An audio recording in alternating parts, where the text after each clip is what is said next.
Сәлеметсіздер ме балалар? Сәлеметсіз ба? Қалдарыңыз қалай? Жақсы. Көңіл күйлеріңіз қалай? Жақсы. Бүгінгі сабақты бастауға дайынбыз ба? Иә. Ендеше отыра қойыңыздар. Балалар, біздің қандай бала екенімізді білгіміз келе ме? Иә.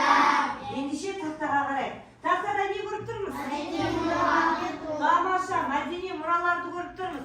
Осы мәдени мұраларымыздың астында біздің қандай бала екеніміз жасырылған екен. Ендеше әр топтан 2-3 баладан келіп, осы экранды басу арқылы табатын боламыз. Келіңдер, бірінші топтан. Жақсы, Даяна келе ғой. Тамаша, бірінші топ әдемісіңдер екен. Аруна кел.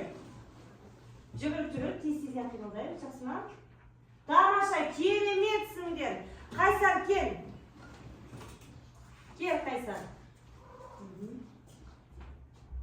Тамаша, білімдісіңдер. Алимжан, келе ғой.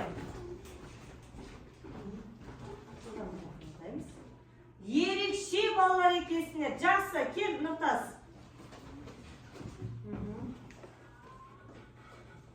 Тамаша, қандай сымбатты балалар жиналған. Кәусар, келе ғой. Сабыржан, келе бер. Малика, келе бер. Аха, сүйкімдісіңдер, қамқорсыңдар, мықтысыңдар. Тамаша, сезімтал балалар екенсіңдер. Қабілетті балалар екенсіңдер. Және кел Мубина, жүріп келеміз. Соңғы екі суреттің астында не жазылған екен? Қане көрейікші. Аха, дарындысыңдар. Және міне балалар, осындай біздің ерекше қабілетті балалар екенімізді. Ендеше бүгінгі сабаққа осындай ерекшелігімізбен сабақты бастаймыз. Балалар, ендеше бүгінгі сабағымыздан оқу мақсатымен танысып алайық. 3 таңбалы санға жазбаша көбейту және бөлу алгоритмдерін қолдану. Бөлінді мәнде нөлдер болатын жағдайда көп таңбалы санды 1 таңбалы, 2 таңбалы, 3 таңбалы санға бөлу алгоритмі және кері амал алгоритмін қолдану. Балалар, сіздерді бірінші өткен сабақты еске түсіруден бастаймыз, я? Кеше сіздерге сабақта мен қай есепті үй жұмысына бердім? Жақсы, 10 есеп. Ендеше сол есепті тексереміз. Бүгін үй жұмысын өздеріңіз тексересіздер. Жақсы ма? Тақтадағы есеп берілген, сол есепке қарап отырып, дәптеріміздегі есепті қандашпен плюс-минус арқылы тексереміз. Дайынбыз ба? Иә.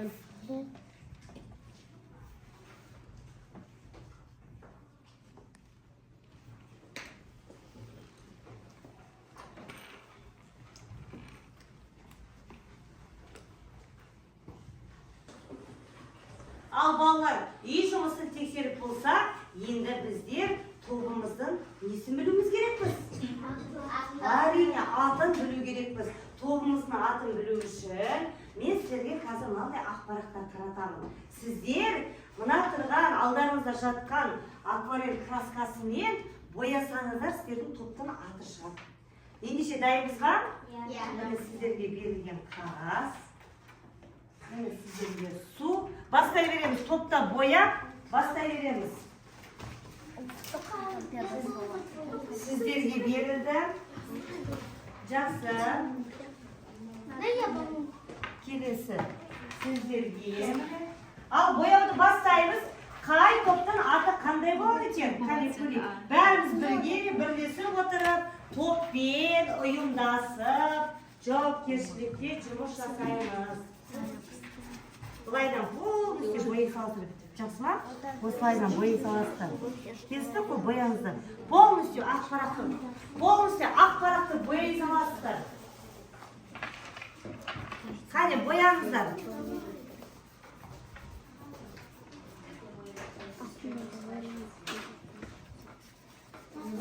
Бояңыз, тез, барлық жағын бояп шығамыз.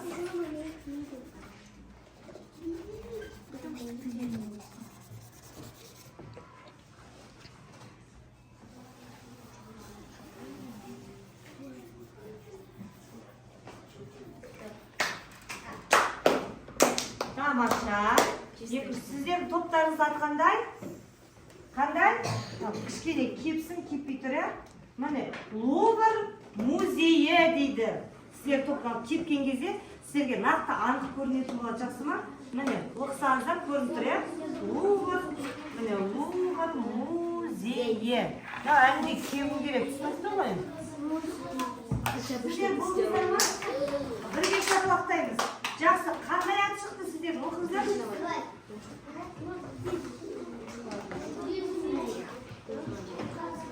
Тамаша, Қытай ұлттық музейі. Толығымен бояу керек еді, содан кішкене ашылмай тұр, иә? Жақсы, ешкім кетпейді. Тамаша. Сіздерге шықты ма? Қандай не шықты сіздерден? Тамаша ұлттық тамаша. Балалар, топтың аттарын айтайықшы қане? На топ? Ұлттық музей. Сіздердікі? Тамаша, ал сіздер? Қытай ұлттық музей. Барлығымызда ненің аты шықты, балалар? Музейден аты шықты.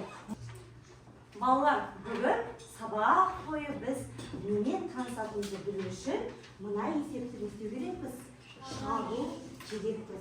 Бұл есепті қазір шығарып, жауаптарын өсу ретімен орналастыратын болса, сонда бүгін өтетін тақырыпта біз нені танысатынымызды білетін боламыз. Ендеше дайынбыз ба? Қазір топтарға бөліп тастаймын. Мына бірінші есепті бірінші топ сіздер шығарасыздар. Мына екінші есепті екінші топ сіздер шығарасыздар. Үшінші есепті үшінші топ сіздер шығарасыздар. Сосын мына соңғы қалған екі есепті бірінші топ сіздер шығара салыңыздар, және екінші топ мынаны сіздер шығара салыңыздар. Жақсы ма? Дайынбыз ба ендеше? 2 минут уақыт беремін. Балалар, топпен жұмыс жасаған кезде топта бір-бірімізді тыңдау керекпіз, бір-бірімізді сыйлау керекпіз, және бір-бірімізді құрметтеп, біріміздің жауабымызды тыңдап сыйлауымыз қажет. Түсінікті ғой? Ендеше топпен жұмыс жасауды бастаймыз ба? Жақсы. Топқа жиналып, алдарында ақпарат маркер барлығы жатыр. Сонымен бағанмен бөлу арқылы жылдан есеп шығарамыз. Каусар қане көмектесіп отырсыздар. Жақсы ма? Ал көретін қыздармен бірге қандай есеп шығарады екен, қалай шығарады екен, мән беріп қараймыз. Жақсы. Сіздерге қағаз беремін ба? Айтпайсыздар ма? Мінекейіңіз қағаз.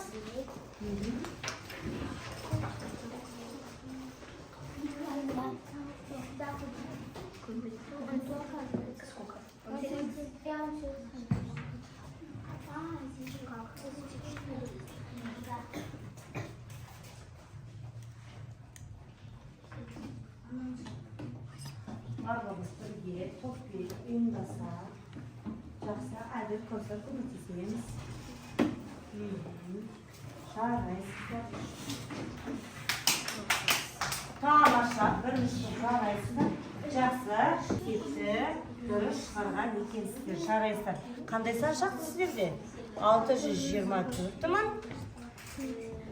840 деген сан шақты. Жарайсыздар. Енді қарай, 4. Тамаша. Енді ары қарай 8-ді неге көбейтеміз? 3-ге. Неше болады? 24. Жақсы. Жақсы, ары қарай. Қане топпен тез шығарамыз. Жақсы, қосамыз. Жақсы. Жақсы. Жақсы, жарайсыздар. Бірге шапалақтаймыз. Жақсы, жарайсыздар. Қазір тексеріп жүрейін. Так, 31.213, 775. Дұрыс. Жарайсыздар. Тамаша. Орындарыңызға отыра берсеңіздер болады. Сіздер болдыңыздар ма енді? Жақсы. Келесі 2-ні 6-ға жолайтесіздер, неше болады? 12. Келесі.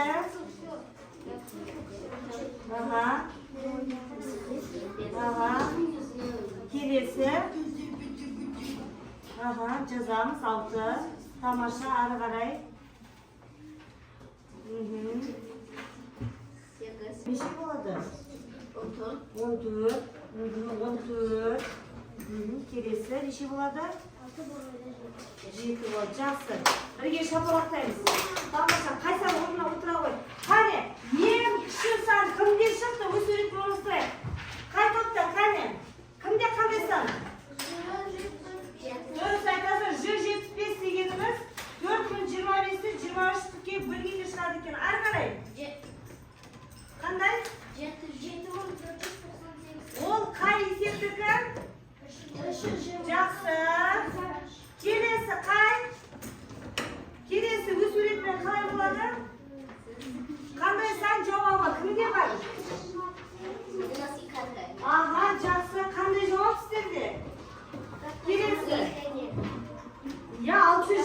ішке даусымызды шығарамыз, балалар. 60-24-840 ол өз орнына тұр екен, Келесі өз суретімен қайсан?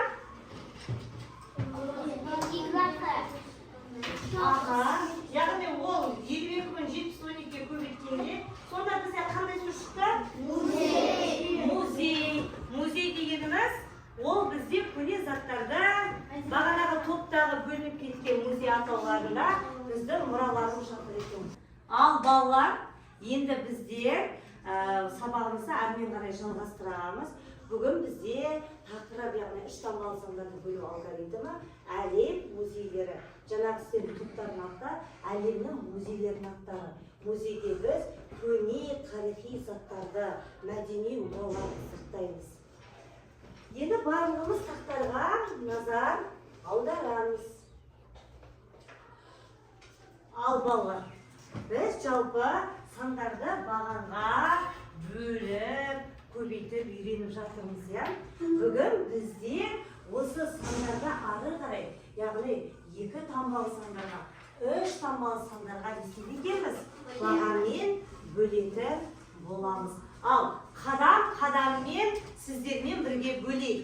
Бірінші 135.270-ті 45-ке қалай бөлеміз?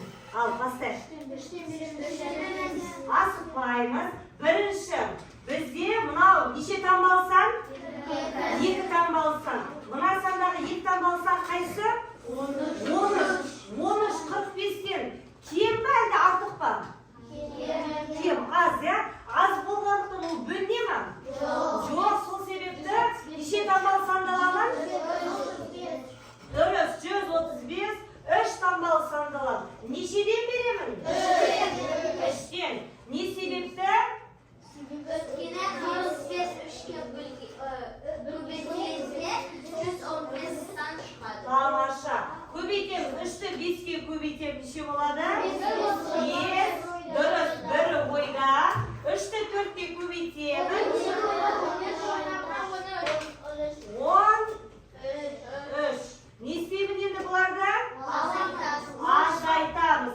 Неше болады? 0 болады. Есебіз осымен бітті ма? Жоқ. Өйткені біз санымыз әлі де не істеуі керек?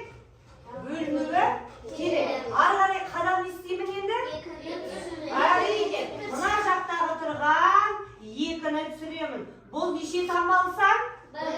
Бұл 2 таңбалы санға бөліне ме? Жоқ. Сол себепті мен не істеймін? 7-ні түсіремін. Тамаша, 7-ні түсіремін.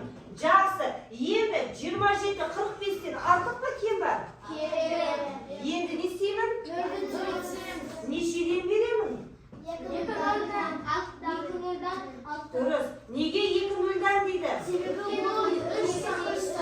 Өйткені біз бағана айттық, 2 саны 45-ке бөлінбейді. Бірақ біз неден бере аламыз ол кезде? 0-ден. 27 саны да 45-тен кем болғандықтан оған да не береміз? 0. Енді қай санды түсіремін? 0 санын түсіремін. Жақсы. Енді 45-ке 270-тің ішінде 45 саны нешеден kesеді? Нешеден? 6 реттейді. Қайнет көрейік. Тексеп көрейік. 6-ны 5-ке көбейтеміз. 3-ін ойға қоямыз. Ары қарай? 27. Тамаша. Ойдағымен 27. Есебіміз шықты ма балалар? Сонда 135.270-ті 45-ке бөлгенде неше болады екен? 3.006 болады екен. Жақсы.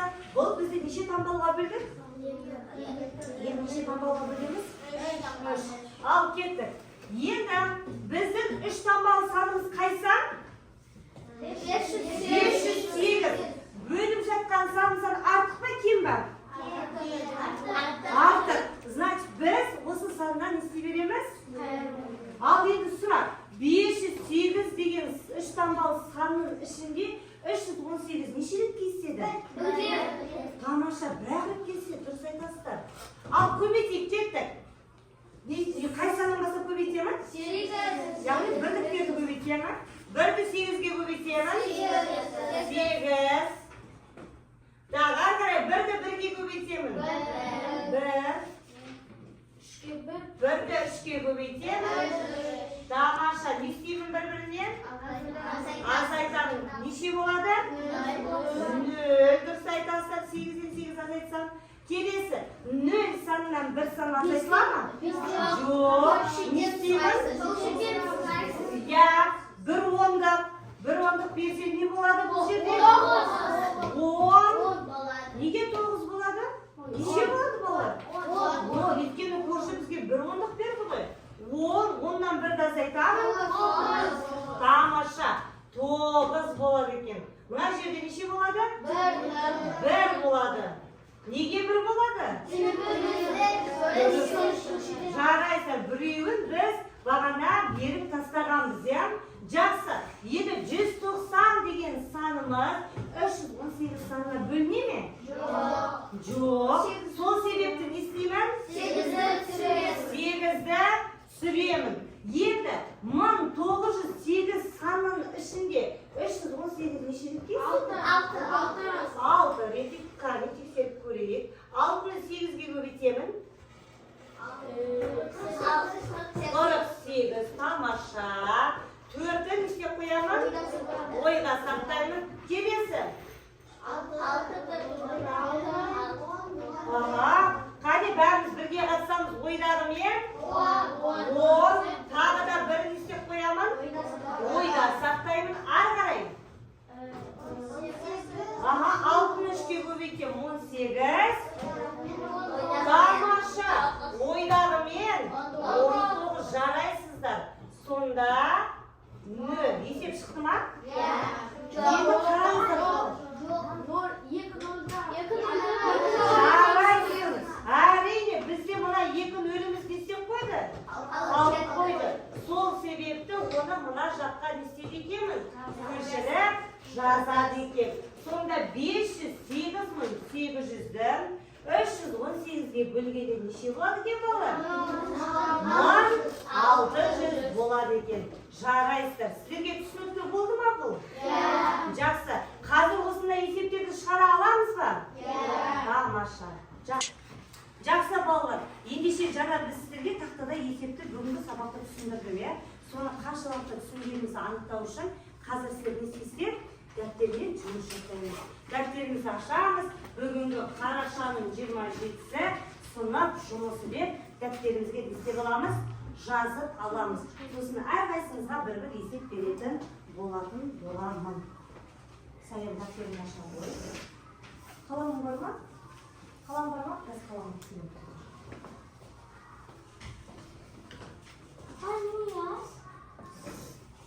Саян алалым. Бүгінгі күні жазалым. Сенде қалам бар ма? Қайса? Бұны алып, енді бүгінгі күні жазалым. Қасаға есеп берем жақсы ма? Бірінші бүгінгі күні жазып ал, сосын сен бізге есеп берем.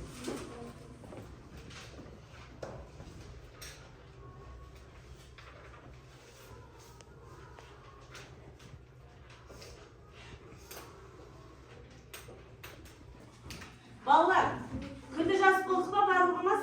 Ендеше номер 3-ші есептен әрқайсымыз бір-бір есепті дәптерге бағамен бөліп шығарамыз. Жақсы ма? Дайынбыз ба? Кетіп бастай береміз. Сіздерге алдарыңызға бір-бір күн сағат берем. Сіздер есепті 1 минутта істеу керексіздер. Шығарып бүту керексіздер. Түсінікті ма? 1 минутта бүту керексіздер. Уақыт кетіп жатыр балалар. Яғни мына 1 минутта сіздер осы мен берген есепті кез келген бір есепті шығару керексіздер бағамен. Қайсар? Саған есеп басқа берем, жақсы ма? Қазір сен мынандай есеп шығарасың, сәйкестендіреміз, жақсы ма? Мына жерде 3 таңбалы сандар берілген ғой. Біз 4-ті 2-ге бөлсек неше болады, айтшы? 5. Жоқ, 4-ті тең жартысына бөліп тастағанда неше болып тұр? 1, сыныш қайда? 1, дұрыс, 2. Мына жерде 2 деген сан қайсы? Көрсетші маған. Соған апарып сәйкестендіресің, сәйкестендір қане. Апараға, аха, сағын. Сағын. Жақсы, жарайсың. Енді қалған есептер солай шығара бер, жақсы ма? Мен Қаусарға апарып түсіндіріп келем. Қаусарға. Сен қазір мынандай есеп шығарасың, қарайын. Қолына қарындашын ұста. қазір мыналарды бөлеміз. 400-ді 2-ге бөлеміз. Бірінші ол үшін 4-терді 2-ге не істейміз? Бөлеміз. Біздің қолымызда 4 саусағымыз бар. Қараш, 4 саусақ. Соны 2-ге бөліп тастасам санаш қане? Санай ғой. Ваха, неше екен? 2. Мына жерде 2 деген сан қайсы? Көрсетші маған. 2 деген сан қайсы? Міне, мына жерден көрсетсін қайсы? Тамаша, енді осыны сызықпен қайда келеміз? 2 деген санға келеміз. Жарайсың. Қалған дәл болса не істей бересің? Шығара бересің. Жақсы. Болғандарымыз шапалақтан отыруды ұмытпайсыз. Тамаша. Міне, минутқа жетпей болып жатырмыз. Қане? Жарайсың. Әкел бесті қайсар? Жарайсың. Күшті шығардың. Жарайсың қайсар. Барын есепті күшті шығарғызын. Ой, қосақ тамаша. Мына жағын бөле қоса қойын бір-біріне. Мына есеп қалқыр тұр сізде. Қане, апараған. Жақсы. Міне, мына топ жарайсыздар. Сіздер барлықтарыңыз 1 минутқа жетпей есепті шығарып болдыңыздар. Солай ма? Жарысы өз-өзімізді естейміз, мақтаймыз. Есепті уақытта бір шығарып болды. Өз-өзіміз. Нұртас, өз-өзімізді мақтап жатырмыз. Жақсы, мақтап жатырмыз, я? Шығаралыз. Енді оқып шығарып отырады? Жақсы. Келесі топтан кім болды? Топ әлі болмады, я? Мубина, жарайсың, 1 минутқа бітпей. Қайсар, 1 минутқа жетпей шығарып тастап жарайсың. Қайсар, сен қағазың қайда? Мына ішінде ма? Жақсы, қазір дәптермен жабыстырып берем. Жарайсың, уақыт бітпей жатыр, есепті шығарып бітті. Молодец. Жарайсың. Қайсар, сен болдың ба? Қане қағазың? Қане? Ой, жарайсың. Барлық есепті қатесіз күшті шығарыпты. Әкел. Жарайсың. Молодец. Сіздер болдыңыздар ма топ? Саян шығардың ба? Қане? Саян? Жақсы, дәптеріне жазыпты. Жарайсыздар. Барлығымыз болдық қой деме топ? Ендеше өзімізді біткеніміз үшін істейміз? Мақтап қоямыз. Қай өзіміз мақтаймыз? Мен мықтымын деп бағана бізге айтқан мықты екенімізді. Жақсы, жарайсыздар. Ортаңғы топ, сен болдыңыздар ма? Жақсы, бір-бір есептерін ғой, танелейсің. Сен болыпсың ғой, сен ары-қарай шығарып келіпсің, болды, жақсы қойылысың. Жарайсыздар, барлығымыз болдық, е? Бір-бір есеп бердім. Біз де өз мақсатымызға жеткенімізге несеп қоямыз, өз-өзімізді мақтап қоямыз. Жақсы. Ендеше ары-қарай сабағымызды жалғастырамыз. Балалар, шаршадық па? Ендеше біз сергіту сатын жасап үшкен сергіп аламыз ба? Жақсы, бәріміз орнымыздан тұрамыз. Қазір музыкамен билейміз. Мынау ешкім сөйлемейді. Тек мына қарлығаштың бақытына қараймыз. Бұл секірсе секіреміз, тез-тез секірсе тез-тез секіреміз. Осы қалай істейді, солай істеп қайталаймыз. Түсінікті ма? Дайынбыз ба? Кетпеңіз, музыканы қоямыз, ешқайсысын сөйлемейміз, кеттік.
Отырамыз.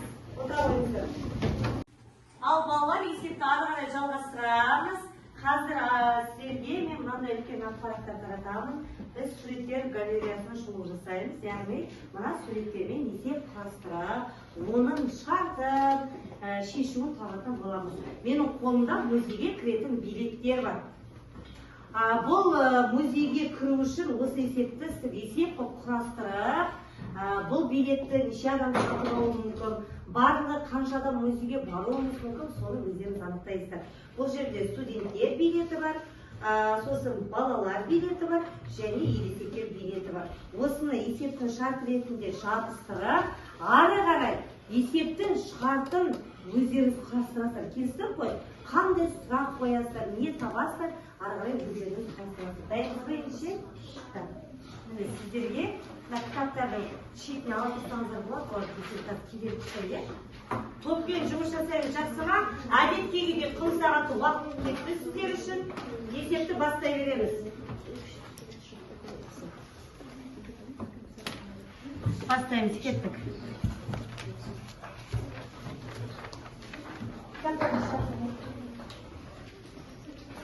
Кеттік, топпен жұмыс жасаймыз. Бәріміз бірге аққа қайсар көмектес қане. Қандай билет? Қарасаңыз қандай билеттер бар екен?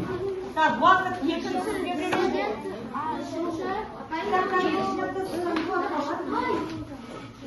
Жақсы сұрайын ештен кетпейді. Қазір ала сұралайын. Ал сіздерге де уақыт кетін қане уақыт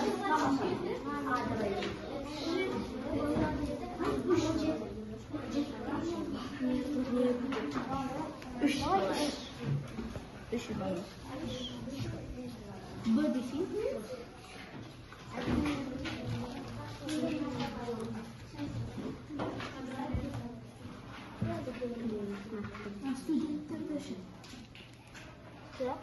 Bu balon.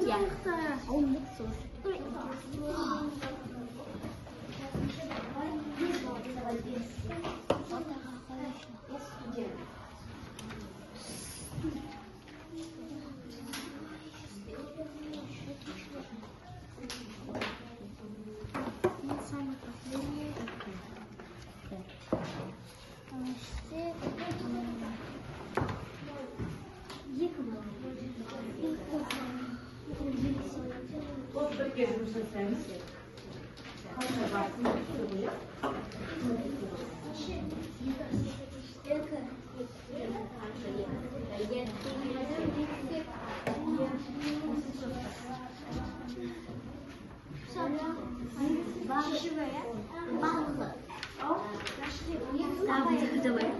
Как ты скажешь?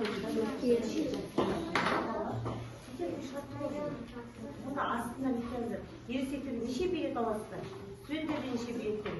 Балаларда неше билеттер? Бұны астына жазылған есепті шарты оны, сөздеріңіз. Неше билет аласыздар?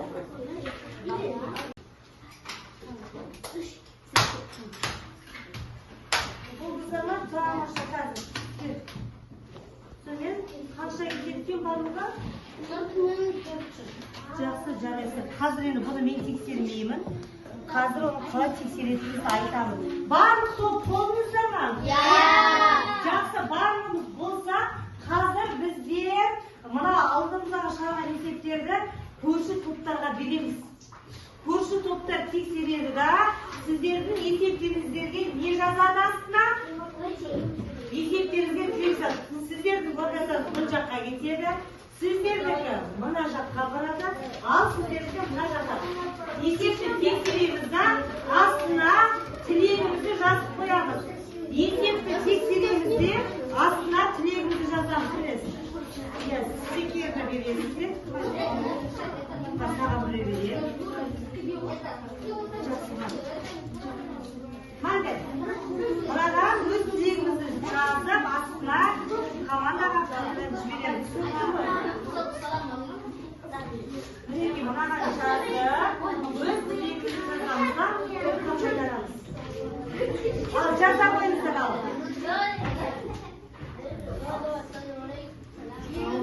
Қана. Бәріміз бірге жұмыс жасаймыз.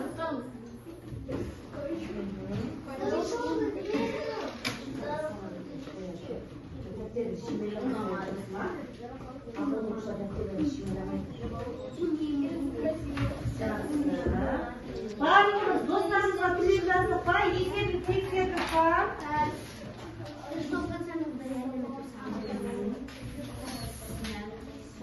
Жақсы, бір минут аяқтау керекпіз. Болдық па, қане? Жақсы. Жақсы. Тірек дегенімізді, егер есебін қатесіз десең, онда жақсы. Егер шадасқан болса, мына жерде аздап шадасы деп өзіңе ұсынысыңды жазып бересің. Жақсы, алуға алсаңыз отырамыз. Жақсы, болдық па? Енді ары қарай не істейміз? Ауыстырамыз. Ары қарай ауыстырасын. Ары қарай ауыстырасын. Келесі топтың плакаты келді. Қаяғы келесі топты келді.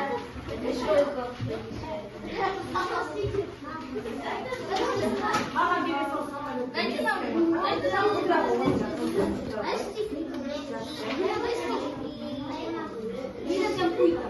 Қандай тірек жазамыз, міне. Жазыңыздар. Ал, жазамыз.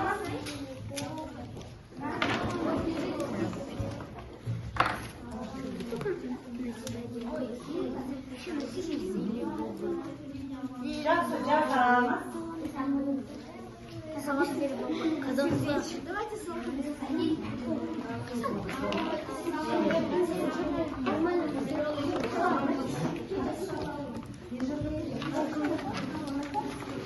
Болған топ шапалақтап отырамыз.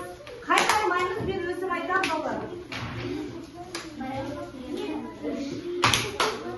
Жақсы, мұқтамызды аяқтады. Сен болдыңыздар ма? Қарадық, тексердік қой, а? Жақсы, енді айналдырғанда әркімнің өз плакаты өзіне қайтып келді ма?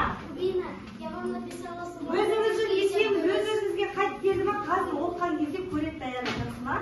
Әрқайсыңыз оқиды, көреді. Ал жазған ескертулерді немесе мақтау сөздерді тілектерді оқышамыз. Ал балалар, бүгін сабақта біз не өттік?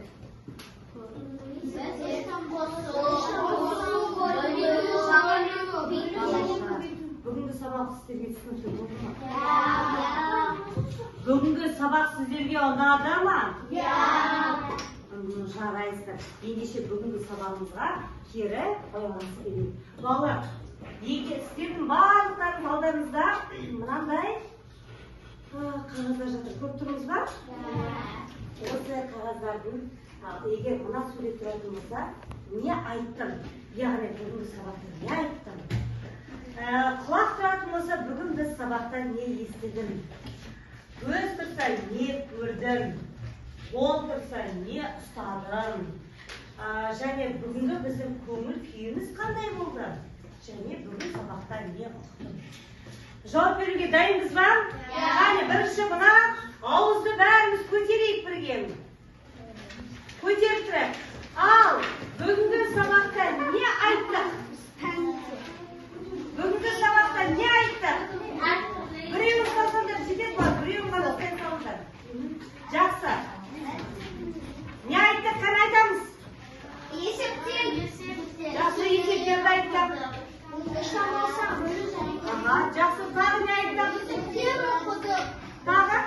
Музей туралы тамаша, жарайсыздар балалар. Бүгін сабақта не естідік? Не естідік жалпы бүгін сабақта? Жақсы, тамаша тағы. Мәдени мұралар туралы. Музей туралы. Біздің топтың жұмыс жасау туралы естідік. Өте тамаша. Бүгін біз сабақта не көрдік? Құм сағат. Құм сағат көрдік. Есептерді көрдік тағы. Тағы не көрдік? Топтың атауын көрдік. Тамаша, жарайсыздар. Тамаша, жарайсыздар. Бүгін сабақта не ұстадық? Құм сағат ұстадық. Тағы. Қағаз. Дәптер. Қалам.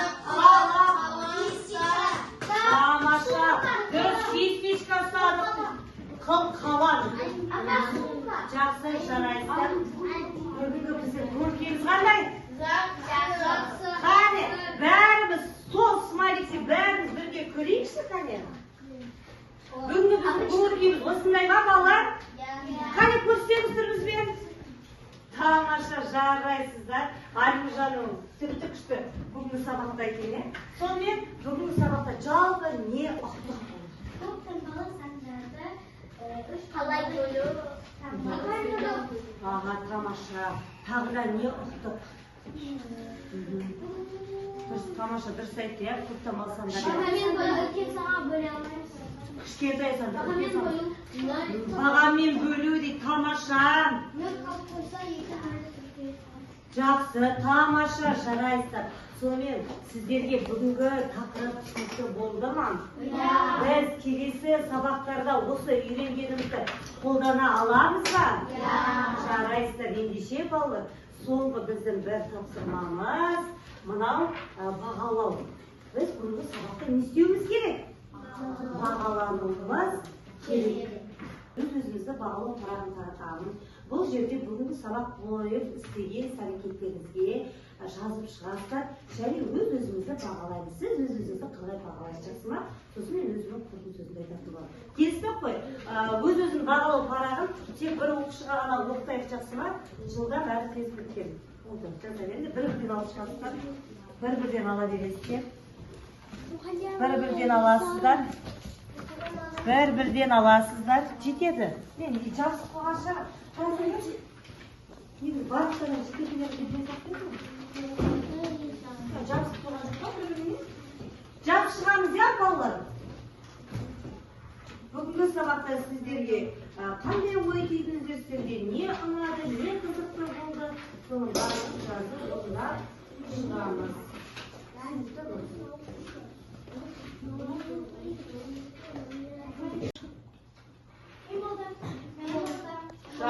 Тамаша.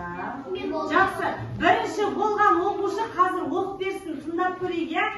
Бізде Малика болып еді, не жазып қасам? Малика, қане оқимашы, не жаздық екен? Бүгінгі сабақтан оққан үш тірек сөз. Бағамен бөлу, топ таңбалы санмен бөлу және мәдени мұра. Бүгінгі сабақта онға түйінгі ұғым. Баға есеп, мәтін есеп. Бүгінгі сабаққа қатысты бір сұрақ. Сұрағым жоқ, бәрі жақсы болды. Мені қызықтырған есептерді бөлу, баға есеп, мәтін есеп. Бүгінгі сабақтан алған бағам 9. Тамаша, жарайсың, мен де келесем. Жақсы, бәрімізді бағаладық па? Ендеше мен жинап алайын, біраздан кейін асықпай сіздердің өз-өзіңіздің бағаларыңызды қарап шығам. Жарайсың, қане бере қойыңыздар. Тамаша, және тапсыра қой, саяма келе қой. Жарайсың. Қане балар маған тапсырыңыздар. Қане. Әділ бере қой. Жақсы, әділ бере қой. Өзіні бағалапсың ғой. Тамаша, жарайсыздар. Өте жақсы, айнеле ғой. Ой, күшті жақсы жарайсың. Алла, өте жақсы қатыстыңыздар. Сіздер барлығынан сабақ басында айттым, иә? Сіздер ең мықты, ең ақылды, ең керемет оқушысыздар. Бүгінгі сабаққа қатысқандарыңызға рахмет. Қазір енді үй жұмысын жазып алайық, иә? Қане күнделігімізді ашамыз, үй жұмысын жазып аламыз. Қане күнделігімізді ашамыз. Жұмысымыздың 71-ші бетіндегі 10-шы есепті беремін. Оны дәптерлеріңізге бағамен бөліп, шығарып, тересіздер, жақсы ма? Барлық есеп көбейту да, бөлу да бағамен есептеліп шығарылатын болады. Түсінікті? Қазір қоңырау уақытында күнделіктеріңізге жазып аласыздар, жақсы ма? Балалар, бүгінгі сабаққа қатысқандарыңызға көп рахмет. Сабақ сіздерге түсінікті, қызықты болды деген сенімдемін. Сабаққа қатысқандарыңызға рахмет. Сау болыңыздар.